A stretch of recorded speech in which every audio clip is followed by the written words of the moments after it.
I'll tell you what this weekend was, man. It was Eddie Bravo's coming out party.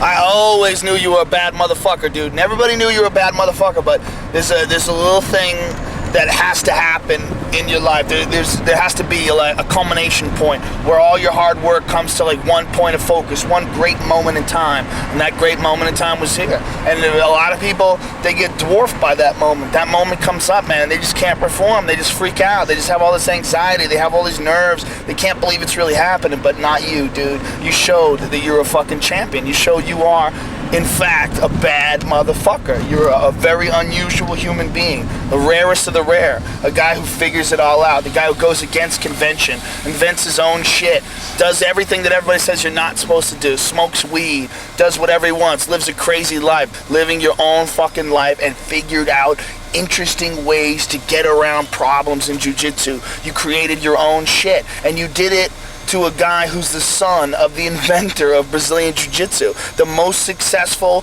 Brazilian Jiu-Jitsu fighter in the history of the fucking sport. A guy who's never even been scored on in Abu Dhabi, never been tapped by an American ever. The only guy he ever got tapped by is a guy who was 70 pounds heavier than him in an absolute, which means he had to go through his whole division first. Then he fought in the absolute and lost to the heavyweight, Mario Sperry. And you strangled him with a fucking triangle from something you invented called the rubber guard. It's inspirational. Whenever someone rises to the occasion like that and shows you that great things are possible if you work hard, if you dedicate yourself, and if you think, and if you use your fucking brain, and you use your creativity, and you push through, and you find a new opening, and from there, life just snowballs. Every time something like this happens, it makes you more aware of what you're capable of, and your own personal potential, your own human potential just goes up. You're a greater human being. Everybody who saw that, me, I'm a greater human being because of that. I will have higher expectations of myself because of watching that.